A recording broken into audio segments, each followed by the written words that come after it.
साफागुरि बियाबनि सिङाव दिनै आङो मोनब्रै लामानि अन्थाइ खाम्फा गायसननाय जादों। मोननैया रिपेयारिं, मोनसे जाबाय 64 लाखसनि बे अनसलि ओनसोलाव, आरो मोनसेया राबां हरैहाय माने खामार दैसा एरिया बाहाय माने 21 लाखनि। दा जिखौ बेखेवदों आङो राबां बिसिडिसिनि सिङाव फुलारगुरि गामिजों बरगाव जानानै नागाचक बेसिम थांनाय लामा फ्राय माने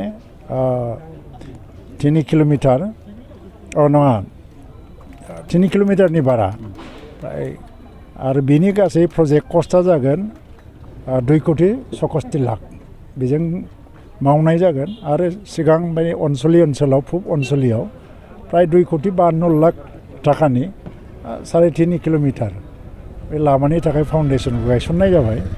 आरो मोनसेया जागोन दा अनसलि दावधारा, बे जाहैबाय फ्राय 56 लाखनि रिपेयारिं। आरो मोनसेया गुरुमारा खामार दैसा बे ओनसोलाव फ्राय 22 लाख थाखानि रिपेयारिं। दा बे लामाखौ बाहाय अन्थाइ खाम्फा गायसननायनि गेजेरजों आं बेखौनो बुंनो लुबैयो मा देग्लाय 50 किल'मिटार लामा बानायनायनि खाबु मोनदों साफागुरि समस्तियाव। आरो बिनिनो फ्राय 10 किल'मिटार लामा बे माबायाव सराइमारि टु बरबरि डिसि अफिस मोखांजों थांनाय, बेखौ फुवारनाय आरो माने मजबुतसिम खालामनाय, बेनि थाखाय प्रजेक्ट हमनाय जाबाय। बिनि थाखायबो जोङो बावैनो अन्थाइ खाम्फा गायसनगोन 10 किल'मिटार लामा।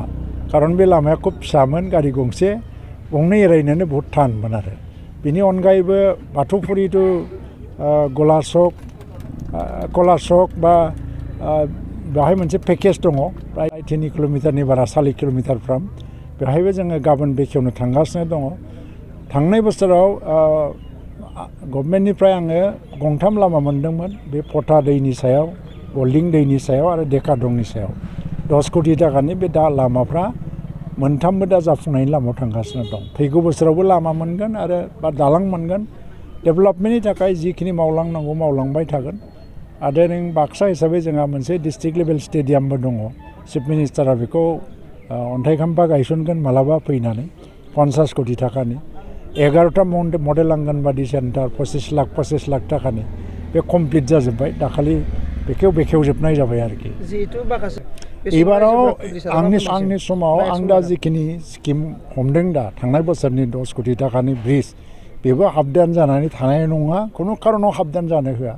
आरो बे दा 50 किल'मिटार लामा, बेखौबो सोरबा हाबदान खालामोबा बिनि सायाव गोख्रों एक्सन लानाय जागोन। जोंहा पाब्लिक रिप्रेजेन्टेटिभ दङ आरो पाब्लिक दङ, नोंथांमोनाबो जेब्लाबो एलार्ट था।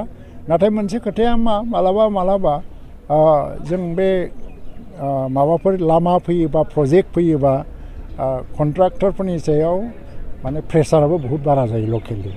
सोरबा सान्दा बिनाय, सोरबा माबा बिनाय, बे प्रेसारफ्राबो बारा जायो। बेबायदियावबो गोबां समाव कन्ट्राक्टरफ्रा खामानि गारनानै खारनांलायनाय मोनसे परिस्थितिबो जाबोदों। दा सोलायबाय जिहेतु परिस्थितिया, जों एसे बुजाबुजिनि गेजेरजों सोलिनांगोन। आरो जिखिनि प्रजेक्ट फैदों बेखौ जाहाथे मोजां मावफुंनो हायो। दाथ' MLA LED फान्ड थांनाय बोसोराव हाबबाय। CM रिलिफ फान्डनि आन्दाराव फ्राय दा 1300सो फरायसाफोर बेमारि मानसिफ्रा लाब जाबाय। आरो बिदिनो जोङो दा सयेल कनजारभेसननि आन्दाराव बे साफागुरि समस्तिनि सिङाव खमैब्लाबो 10 कोटि 12 कोटि थाखानि प्रजेक्टफोर हाबगासिनो दं, माखासे हाबखांबाय। आरो स्कुलफ्रा दिनै हायार सेकेन्डारि आपग्रेडेसन जादों, बिल्डिं रिपेयारिंनि नामाव फैसा फैदों, मेजर माइनर।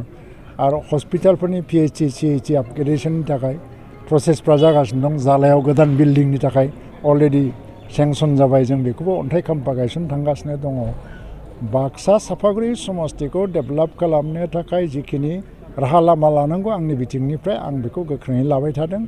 आरो बयनोबो आं मोनसे खावलायनाय जासियो, डेभेलपमेन्टआ रायजोफोरनि थाखायनो, पार्ट अफ दि डेभेलपमेन्ट रायजोफ्रानो जानांगौ। बेसेबां थाखाजों मोजां खामानि जायो, जोङो बे जिनिसखौ रायजो राजाफ्राबो मिथिलायोबा जोंनि गेजेराव खुनु जेंना फैनाय नङा।